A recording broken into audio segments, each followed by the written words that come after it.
Well, the Zimmerman case and talking about race, is President Obama feeling the heat and the elephant in the room? Why did some members of the Hispanic media not ask the president about the Zimmerman verdict? Those are two of the topics for today's agenda panel.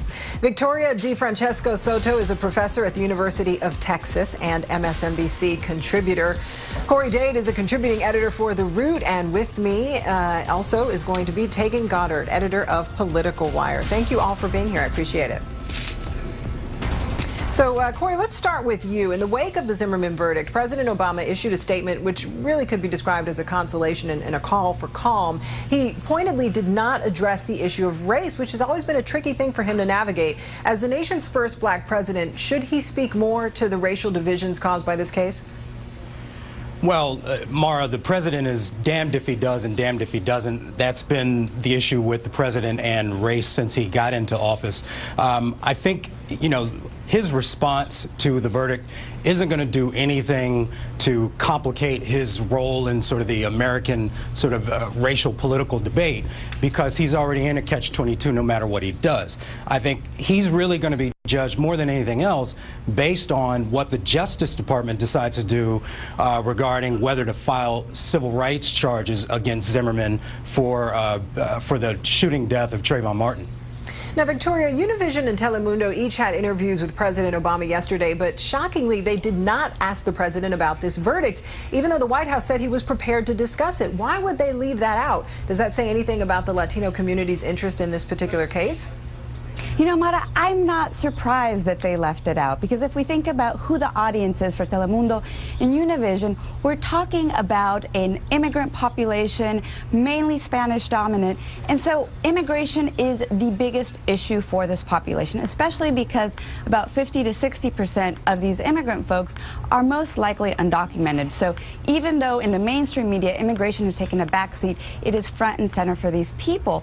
But on a larger issue, the issue of race in America is very complex to comprehend, as those of us who have lived and been born and raised here, but for folks who are immigrants and who don't have that historical context, that historical background of Rodney King, Jim Crowism, slavery, it's very difficult to navigate. And then you add in the Zimmerman being Hispanic into the mix, and it just makes it an incredibly complex issue to touch. And I think that's why we saw Univision and Telemundo step away from it, for those two reasons. Now, Taegan, Obama has played much less of a public role on immigration and other issues in this term than in his first. You brought up an article in the New York Times recently which read, in part, in second term, Obama is seen as using a hidden hand approach. So why has he not been more visible, and what do you think is really happening behind the scenes there?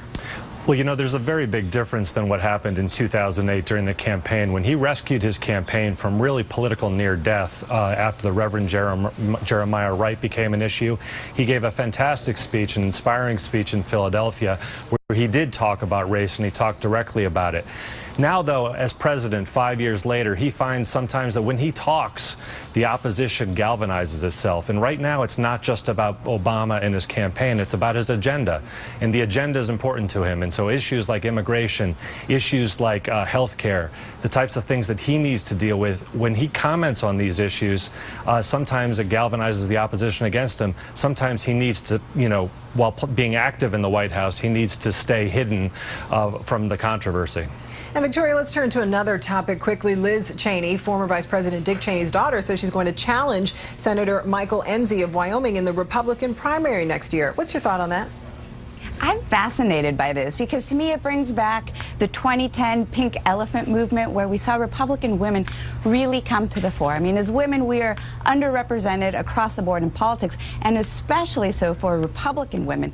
But so I'm curious to see if Liz Cheney is going to be able to once again galvanize Republican women, the pink elephants, the mama grizzlies, and really challenge that GOP older male establishment. And she's not new to this. We also saw that in 2004 and in 2000 with her father's campaign, she headed up the W stands for women movement within the Bush campaign. So I'm very curious to see what she does going forward and what Republican and conservative women do going forward with her election.